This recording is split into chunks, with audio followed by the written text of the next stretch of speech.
That's a lot of games. Hello Internet viewers, welcome back to Way to the Land. I'm your man Wayne, and today I'm going to be showing off some of the games I got, some of the recent games I picked up for this holiday season, and I got some thoughts I wanted to say about them, so why not, share with the world and, get a discussion going, So, yeah, so let's get started here. Alright, first off, I got Chip 'n Dale Rescue Rangers for the Nintendo. Now, for this game, I remember as a little back when I was on YouTube, I was looking up this game called DuckTales, which I have, and I was watching this guy called the Happy Video Game Nerd, who goes by Stop Skeletons from Fighting, and this was one of the games that he talked about in his series about Capcom-made Disney games. And before I even saw that review, I knew I wanted to get this because as a little kid, I grew up on both DuckTales and Chip 'n Dale Rescue Rangers because they were on Toon Disney at the time, and I watched it when I was a little kid, and of course I liked it. And so I wanted to get this game, and I have a local game store, and they happen to have it, and I had the cash, some Christmas money, so I thought, why not get it, as like another Christmas present. And so far, I haven't played much of it. I only played like one level of it, but with that being said, overall, the controls are responsive, and overall, it's a good game. Like, I haven't played much of it. And I know that the Happy Video Game Nerd says this game is more about quantity over quality, while DuckTales is more quality over quantity. But still, I'm glad I happen to have this game, and I look forward to playing it some more. So, I think it was worth it. And since we're talking about old games, let's finish up with that. Super Nintendo. I got Turtles 4, Turtles in Time. Now, for this game, I know that pretty much everyone who talks about retro games, who grew up back in the 90s and the 80s, they say out of any Nintendo game, they say this is the one that everyone likes. This is the best one, And also they bring this game up whenever they talk about maybe the X-Men game, arcade game, the Simpsons arcade game, and it was never given a home release, but then you see how good this turned out, so it's like, why not? And I owned the Genesis version, the Hyperstone Heist, and I played that, and overall that's a good game. I liked it fine, but I really wanted to get this. So again, I had the cash, Christmas money, and I saw it, and I picked it up. It was about $40, and I'm beginning to see why people say it's good. Like, in comparison to the Genesis version, the overall visuals, overall, I feel like they have more detail, they're more animated. The combat, in my opinion, is way more satisfying. And overall, it's just, it's a fun game to pick up and play. And overall, I really dig it. I'm really happy I finally got it. I can see what the fuss is about. So, Turtles 4, Turtles in Time, yeah, I'm on that bandwagon. This is good. Ooh, here we go. Now, in case you haven't noticed about the Mickey shirt I'm wearing, I'm really big into Disney. I'm going through a Disney phase at the moment, and so when I saw this, it was an instant buy. And that game is The Magical Quest starring Mickey Mouse. Now again, I heard about this game through the Happy Video Game Nerd, though when I was looking into retro games, I already looked into this game myself, but I was very iffy about buying it because of his review, because he says this game's not all that impressive to him. So I was a bit iffy about getting it, along with its sequel. But I decided to get it because, I'm going through Disney phase, and I want to see if it's, again, he has his thoughts, let me have my thoughts, So I picked it up, and while I only played, the first level, I think the visuals in the game are really nice. The plot overall, it's definitely something you see out of Disney, and the gameplay itself is, standard platformer. I haven't really gotten to the costumes yet, but with that being said, I'm liking where this is going. I really want to keep playing so I can go and rescue Pluto, because, whenever you lose all your lives, I think the wizard in the game will tell you that Pluto still needs your help, and I want to rescue Pluto! So, yeah, I paid about $9 for this. I think it was worth it.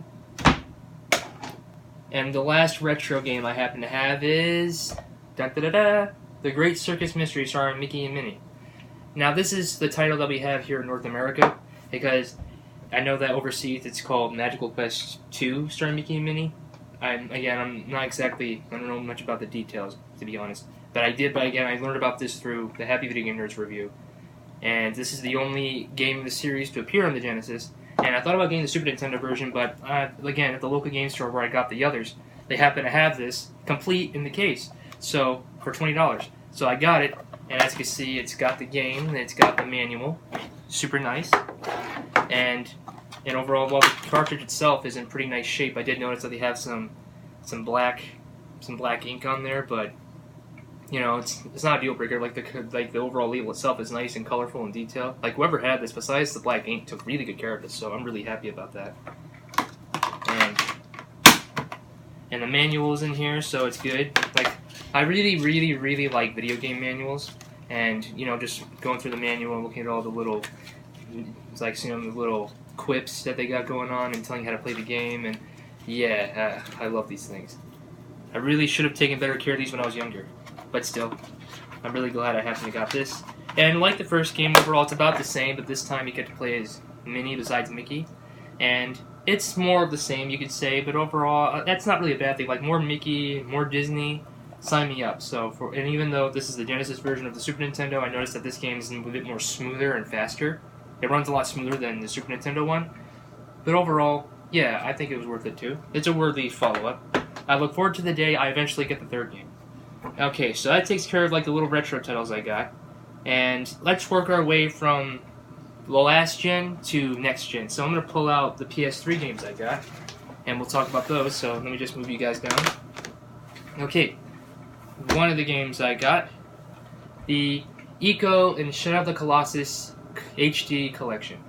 Now, I'm going to be honest, I'm not really crazy about these HD remasterings, because if I already got the original game, then why would I, upgrade it? So it's in HD, like, big deal, But for this game, I really like Ico, and I really like Shadow of the Colossus, and knowing that the game gives you, like, a bunch of bonus content, sign me up, I'm down with that. Give me something that I didn't already get before. I don't want to just get a game that I already got, and yeah, it's in HD, yeah, it's remastered, but it's still the same game. Like, you're not giving me more bang for my buck.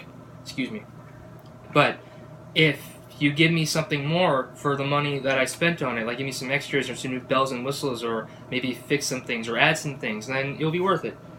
So, but most of the time, it's just the same game, just, remastered for PS4, Xbox One, or PS3, or whatever, and that's not enough. But this game, again, offers, like, it offers exclusive behind-the-scenes videos, some PS3 themes you can put on your PS3, and I happen to have the Ico one on mine, and some other little content, like some the making of the game, and if that's the case, then yeah, I'm good with that. And also, I play Shadow of Colossus, and I really like that.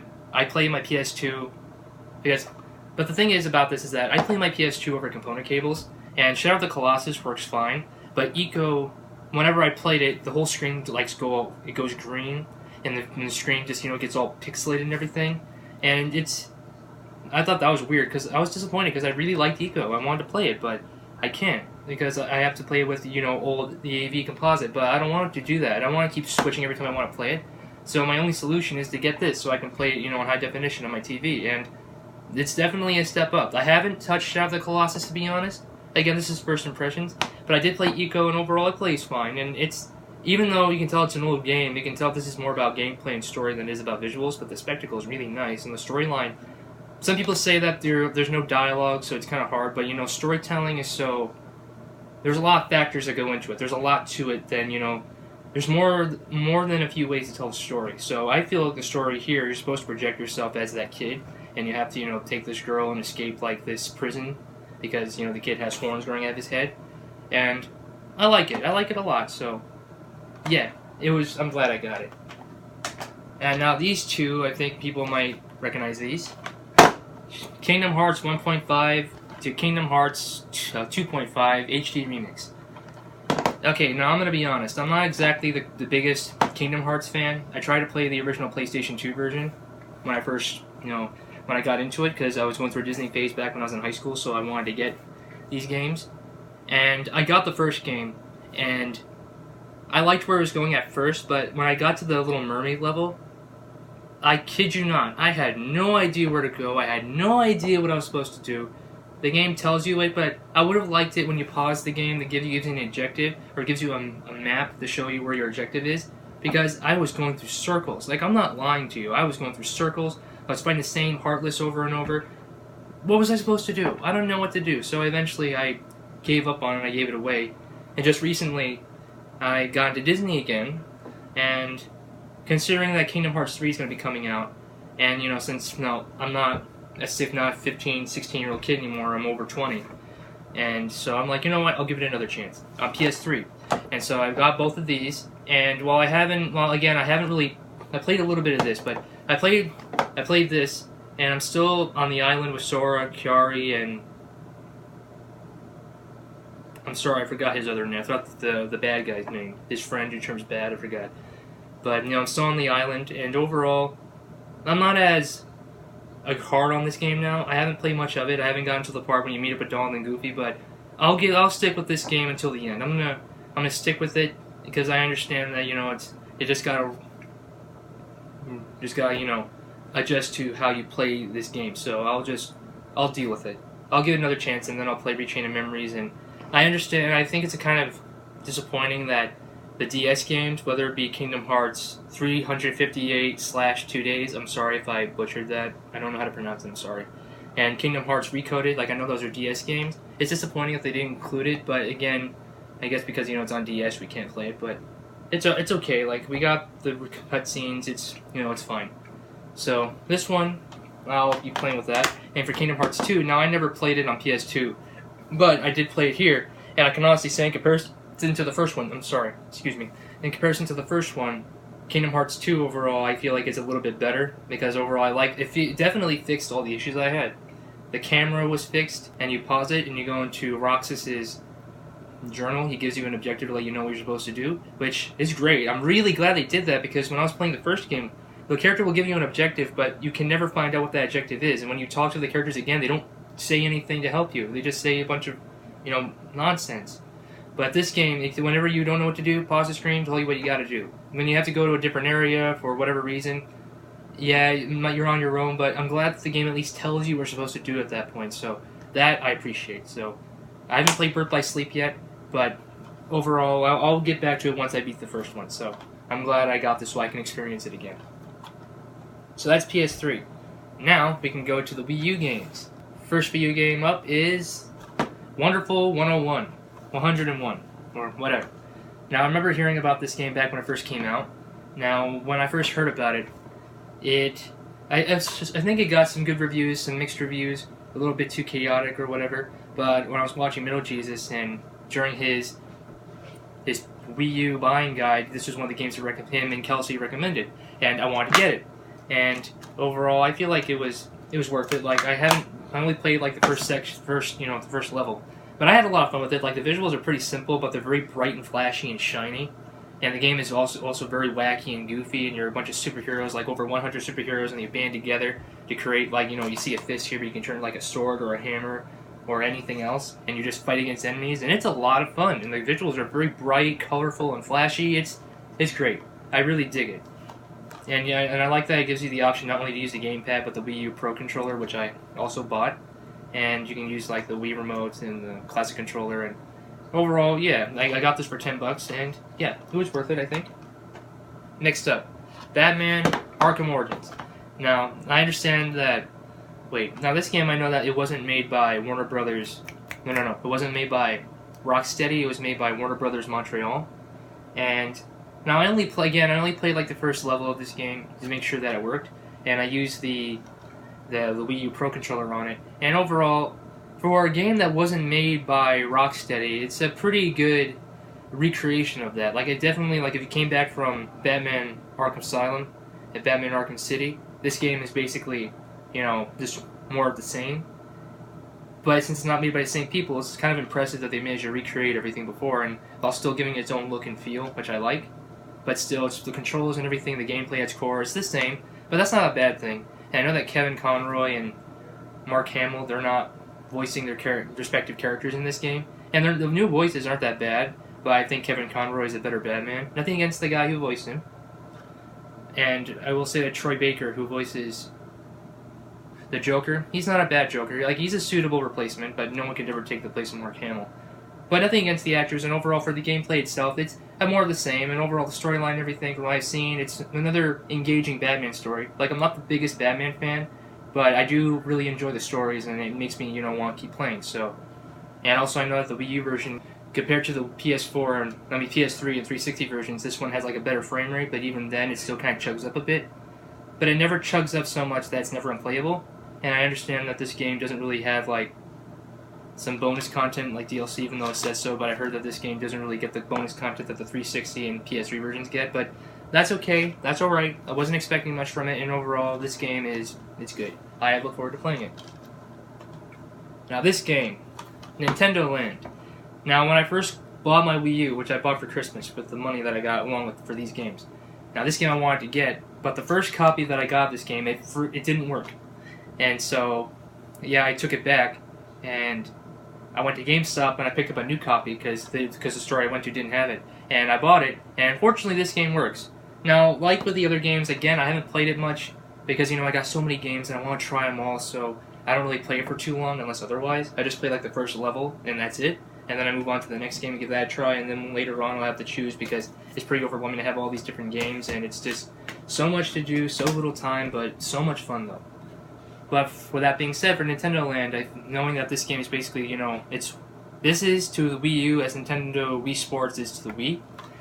And for what it's worth, it's good. It shows off what you can do with the gamepad, and in comparison to the Wii, you can see how the visuals on this are much, much better.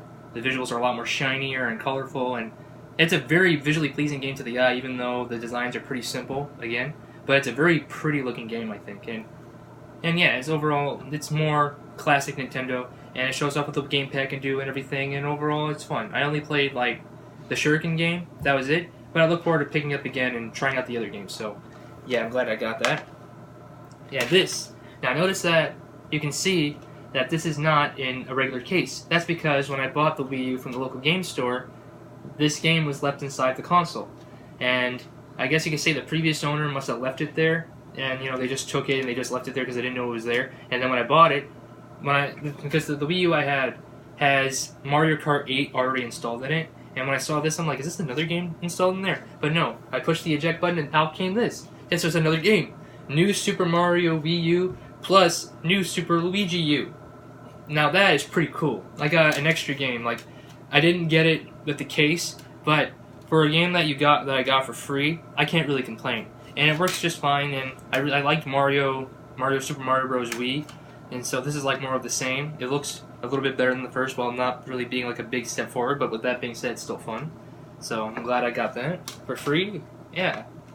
And for these two, Star Fox Zero and Star Fox Guard.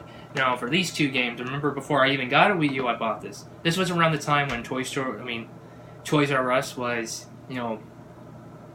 closing down, and so this was on sale. It went for $40, but I got this for about $18, and I just had it sitting in my cabinet until I eventually got my Wii U, and when I did, I took the plastic wrap off, and I played it, and I understand that these games, well, mainly this one, it's a bit polarizing. Some people just really couldn't get into the controls, it was too much, and I may be kind of disappointed, but I love Star Fox. Star Fox is one of my favorite franchises. I understand that Star Fox Adventures is very mixed and not the most well-liked game in the Star Fox series, but I grew up on that game, so I have a lot of nostalgia for it, and I loved it. And so I want to collect all the other Star Fox games, and you're in the R-Wing shooting at spaceships, and that was always fun. Sure, it's not the adventure, but still, flying in the R-Wing shooting ships, that's fun. So with or without the adventure, I still really like the world and the gameplay, and I really want to play it on Wii U because on the Wii we didn't get a Star Fox game, which is so disappointing. But when they came on the Wii U, I was getting it, and now I played it. I haven't played the levels yet because I'm still in the training mission, and I thought the controls weren't that bad, and overall I thought it was fun. I haven't played the missions, but maybe I'll change my mind if I did. But I was playing the first half when the game first starts. I was playing the training, and overall the controls aren't too terrible for me, and overall I thought it was fun. But yeah, I understand maybe I might change my mind down the road when I actually play the game, but for what it's worth, I like where this is going, so I liked it. And for this one, which is more like a tower defense game, I remember people saying that for this game was actually better than Star Fox Zero. And while I only played again a little bit of it, this game kind of tripped me out because when you first start playing, Slippy's uncle, who you see on the case, the first thing that happened was he told me, hey, you're going to be working for me, so go shoot those robots. And I didn't know what to do. And he goes and say, oh no, my shop is ruined. Then Star Fox and the gang show up, they kill the robots, and then Slippy just stays behind, and Slippy teaches you how to play, which is great. And once you get the hang of it, overall, you're just shooting at robots, but it's fun for what it's worth. And I only played a little bit of it, but again, like Star Fox and the other games, I look forward to picking it up and playing it again. So there. And the last Wii U game I got, Epic Mickey 2, The Power of Two. Now the thing is, since I'm going through the Mickey phase, I got this, and I owned the first game back then when it first came out on the Wii, and I didn't really like it, to be honest. I thought the visuals in the game were great, I thought the storyline was fantastic, but the problem I had with that game was just the gameplay. When I was younger, I didn't even think it was fun.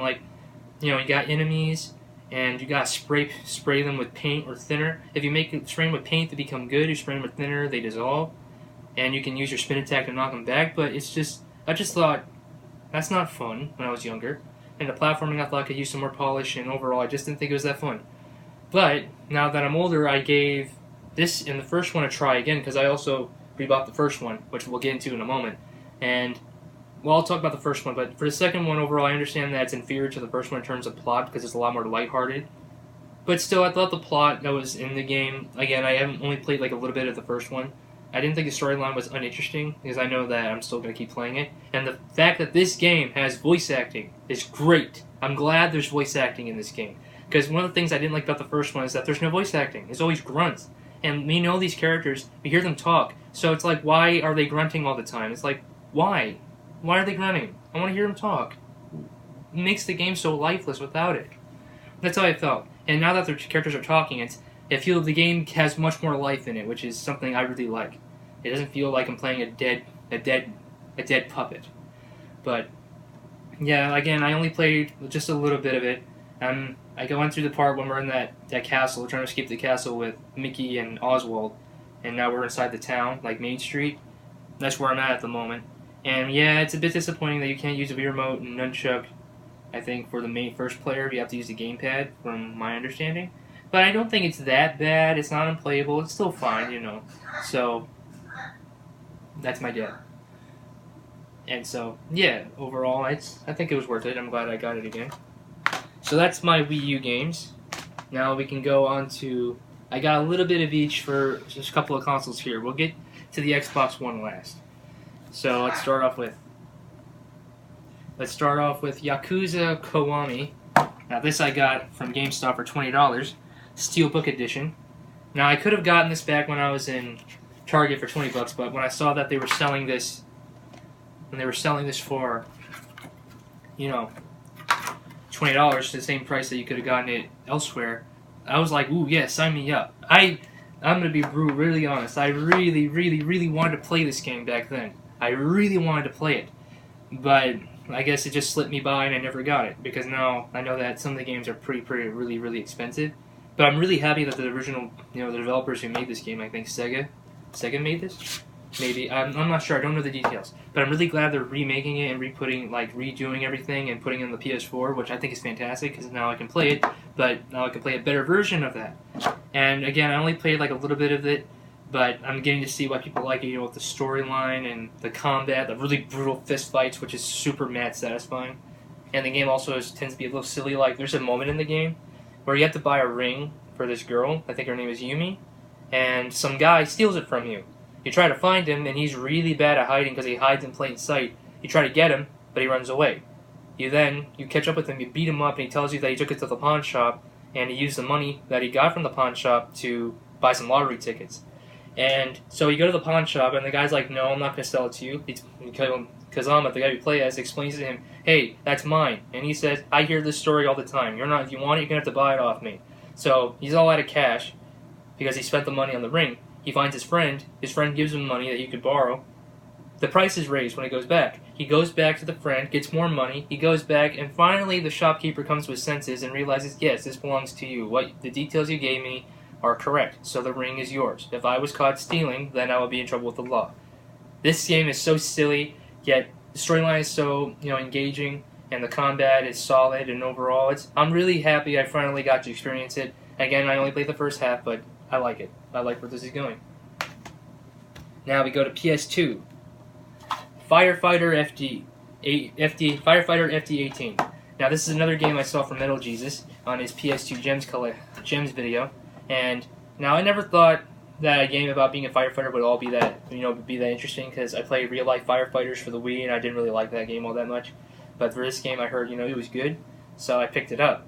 And overall, I thought it was reasonably fun. It's made by Konami, and Konami's almost always pretty good. I like Konami, because I know that Konami makes TMNT 4 for the Super Nintendo. And overall, you're playing it's a very cheesy game. You're playing as a firefighter, and you're going through levels, you're shooting fire, you're rescuing, innocent civilians, and, the fire is exaggerated to be like a monster, and you gotta kill that monster, and you gotta rescue the survivors, you gotta just go throughout various levels and just be a firefighter. And if you ever want to get this close to the action, this game is probably one of the best bets you got. And it's ridiculous enough because it's a game, which makes it entertaining and enjoyable. I only played, again, the first level. I know, but I like where this is going, and yeah, it's good. Next up, Urban Chaos Riot Response. Now, this game I remember back when it was, when I'm at Walmart when they still had PS2s, and they had like a PS2 demo for this, and I played it, and I really enjoyed it. And I really wanted to get this game either on PS2 or Xbox, but I just never did. But when I was at the store, they had this, and I bought it, and I played it, and it's just as good as I remembered it being. For a game that you play as like a police officer, the elite police officer at Unit T0, you're fighting against this gang called the Burners, and these guys they wear like hockey masks, they throw meat cleavers, they throw Molotov cocktails, they have saws, and they're just shooting at you, and it's an M-rated game with blood and guts and swearing and violence, and for a cop, there's a lot of brutal violence going on in this game, which is, I think it's kind of funny. Because, when you would think that this is a game where you're playing as the bad guys and see how graphic it is, but no, when you're a cop, it's still just as graphic, which I think is, that's kind of cool. And again, the combat, the first-person shooting, everything is great, and Rocksteady, who made the Batman Arkham games, they made this, so that's really cool to see where they started out from. And again, I'm really glad I finally got a copy of this game, so yeah, that takes care of that. Now, the only GameCube game I got is Mega Man Anniversary Collection. Now, as a little kid, I remember seeing advertisement for this game, and I really wanted to get it, but I never did. But now I finally got it. And I only played like the first Mega Man game, and it is what it is, from the Nintendo days. And I really want to get the other Mega Man games on Nintendo, but they're so expensive these days. And so, even the guy who worked at the store I got it from told me that I'm a $10 to $20 Mega Man fan, not a $50 or $100 Mega Man fan, which I understand that. And so, I got this, and I only played the first game, and I feel like all the Nintendo games are included on here, 1 through 8. At least I understand, and as well as it says 2 never before released in the U.S. arcade games or the GameCube. So I just got to beat the other games and get it. So yeah, it's good. Now we can get to Epic Mickey. This is the only Wii game I have. Now again, when I was a little back when I first got it, I didn't really like it. But now that I'm older, I'm giving it another chance, and while I don't really like that there's no voiceover, I feel like it kind of works, because now that I'm older, I can appreciate the dark atmosphere and the dark story and everything. So, yeah, the voice acting kind of bothers me, and so it kind of bugs me that there isn't, but overall, I appreciate the story, I appreciate the world, and while the gameplay, again, isn't what I would call super fun, I don't think it's entertaining enough now that I'm older. I don't mind having to spray enemies, because I know that you're not supposed to kill them, you're supposed to make them good or dissolve them or whatever. So, I'm not as aggressive towards this game anymore. So, yeah, for Epic Mickey, I'm glad to finally get this game and rebuy it and, give it another chance, It's good. And finally, the Xbox One games. Starting us off, Halo, the Master Chief Collection. Okay, so back when I first wanted to get my Xbox One, I had the first 2 on my Xbox, as well as 3 ODST and 4 on my 360. And now, I like those games, don't get me wrong, they're good, but I feel like Halo was kind of ahead of its time in a way, because the game has it's a science fiction game, and they have really big, expansive worlds, aliens and action, lasers and bullets flying everywhere, and I feel like with a game like this, it was meant to be played with the highest visual quality possible, because on the Xbox, especially for the first game, the visuals aren't all that impressive in my opinion. It may have been impressive back then, but not that impressive today, so when I'm playing it, I'm like, this is a game that deserves better. And when I found out that they were putting it on the Xbox One, and giving it a new visual style and everything, I wanted to get it, because after seeing it, this looks way better. And I played it. I only played the first one. Only the first one, so I apologize again. But still, the visuals look much better, the game is in widescreen, and the gameplay is still, just as fast-paced and smooth and, fun. And so I can actually, take in the world and really, enjoy myself and get invested in it. It's because of how better the visuals and everything is. Because this game, again, deserves better. So, yeah, I'm glad I actually finally got this. One of the games I really wanted from my Xbox. And next, we got the Spyro Reignited Trilogy.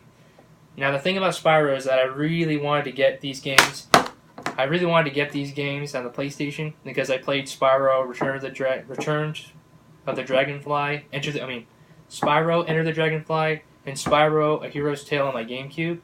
I didn't really like Enter the Dragonfly, and I found I didn't really like A Hero's Tale that much either, but again, I might have to give those games another chance, but I know that no one likes Enter the Dragonfly. And I played Spyro: A New Beginning, which has Elijah Wood and David Spade and Gary Oldman in it, and that game is alright. Like, the visuals in the game are good, and the voice acting is good, but the gameplay is, just meh. But I'm glad that, and also, it's Skylanders. And Skylanders, like, I like Skylanders a lot, I think it's a fun game, but it's so expensive. I would love to get it, but it's so pricey, and I'm not made of money. I can't afford to pay $10 for each little figure. Nah, forget it. But the fact that they're going back to the drawing board and, getting all the original PlayStation Spyro games, which are pretty expensive these days, and just remaking them in HD with Xbox One and PS4 visuals and Switch visuals, it's really nice that they did this. And overall, the game looks and plays and sounds really, really good. And the gameplay is still, like how the PlayStation games were, and that's fine. And I only played the first one, but for what it's worth, I am enjoying myself. So, yeah, I look forward to playing it. And playing it with the new visuals and animations and everything, it's really nice. I like it. Next, Mortal Kombat XL. Now I played. The thing is, I'm not a big Mortal Kombat fan. I like Mortal Kombat, alright. Like, it's not the characters of the world that's the problem. It's just I found the gameplay in like Deception and Armageddon and even Shaolin Monks in the Xbox 360 and PS3 versions of Mortal Kombat. I just found these games to be so stiff. Yeah, you got all the blood and guts and the broken bones and all this and that, but it's so stiff. It's not fun to me. I feel like whenever I hit someone, it's just there's no satisfaction, no nothing. And also, and from my experience in Deception and Armageddon, I was never taught how to do a fatality. I didn't know how to do it. Maybe I should have went into the move set, but the game is in Deception. They always teach you how to fight. So why didn't they teach you how to do a fatality? I don't understand that. So I never figured it out. So I never learned how to do a fatality. But after playing the Injustice games, which I think the company that made Injustice, made this, and I feel like when people say this is the best one, I agree. Because finally there's a Mortal Kombat game that I can actually play and enjoy. And with the inclusion, since this is XL, it includes the other characters like Bros.U, Leatherface, Jason, Voorhees, Triborg, Predator, Alien, Tremor, Goro, and Tanya. So you get some extra characters, and I really like that they included the horror movie characters, because I know that in the PS3 version of Mortal Kombat, you got Freddy Krueger, which is cool. And I played a little bit as both Jason and Leatherface, and they took some time to get used to do the fatalities, but man, the combat is hard-hitting, it's brutal, the controls are nice and smooth like Injustice, and it's glorious, like seeing the broken bones and the blood and the fatalities. Oh man, it's nice. I like it. So, finally, a Mortal Kombat game I can actually play. I like it. Next up is Crash Bandicoot Insane Trilogy. Now, this, like Spyro, this is another series of games I want to get on the PlayStation, but again, they're so expensive. And now I can actually play with them in, high definition, new next-gen visuals. And again, I only played the first one, and overall, it's a fun one. It's enjoyable, it's entertaining, and I don't really have much to say about it, but overall, I look forward to keep playing it, so, yeah. Okay, second to last is Killer Instinct, the Definitive Edition. Now, I knew about Killer Instinct as a game on the Super Nintendo, which is a fighting game made by Rare, which I plan on getting at some point. But the thing about this game, back when I was in college, during my documentary film class, one of the kids in the class was making a video about his friend playing this game. And so I saw two dinosaurs, like I think the raptors were fighting each other. And I'm like, that game looks really cool. What's it called? Killer Instinct? That's Killer Instinct? Oh man, I have to get it. So I got it, and since the Definitive Edition, you get 26 playable characters, 20 stages, the 3 seasons of the story mode, I think. From my understanding of it, because I know when the game first came out, you only had like 6 or 8 characters, and I'm like, that's kind of lame. And you get the original Killer Instinct Classics 1 and 2, so that's really good, and you get some other bonus content like music and exclusive behind-the-scenes videos, artwork, soundtrack. Yeah, you get the whole package here, and I got it when Walmart had this game on clearance, so I got it for like maybe $20. And so yeah, I played a little bit of it. I played as again the Raptor and Rash, I think that's his name is, from Battletoads, which I was really surprised to see him in this game. And the visuals are so bright and colorful, and it's fast and furious, and overall it's fun. And I like that the game's controls aren't so complicated. You don't have to do like a whole bunch of crazy little button combinations in the control pad. You just gotta know how to push the buttons and push a certain button at the same time to do like a move. So, yeah, I like it. Alright. And finally, the last game I got, The Evil Within. Now, this was a game I Now the thing is, I was watching a review from Nitro Red who reviewed this game, and I thought the game looked kind of good because I really liked Resident Evil 4, and I know that the guy who directed that made this, so I was intrigued. And overall, the review made the game look kind of fun and scary because I want to play a game that's scary. I want to play it, and I gave my dad like a wish list on an email, and I really wanted an Xbox One. I want to get a game for an Xbox One, so I included this in the links, and he ended up getting it. And so I'm really happy that he did because I really wanted to play it on Xbox One, so I got it. And finally, when I got the Xbox One this Christmas, when I finally got it, I could play it. And again, I only played like the first few sections, but I like that the game, the storyline, you don't really know what to believe. It's got some body horror, blood and guts, zombies, and you gotta sneak and do some stealth, and you gotta light your enemies on fire to destroy them. And the shooting is packs a lot of a punch with the gunshots and everything. And overall, it's definitely a horror game that keeps me on my toes. So, and I like that the game doesn't really shy away from its violence. So I like that it doesn't treat its audience like they can't handle it, which is something I can appreciate. So, yeah, I like it.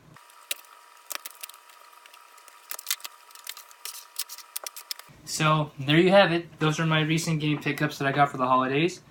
And maybe you guys also got your fair share of games. So, like, if you did, or if you've ever played some of these games and you got some things to say about them, like, let me know in the comments. I'd like to know what you got. Let's talk games, What games you got, what you thought about the games, some things you liked, some things you didn't, get a conversation going, get the discussion going. I don't normally make videos like this, but I thought that, it'd be kind of interesting because, I have thoughts I want to say about a game, and so, like, why not get it out there and, discuss about it. So, there you go. Those are the recent holiday game pickups I got. But yeah, so, happy holidays, and here's forth to 2019. Until next time, I'll see you guys.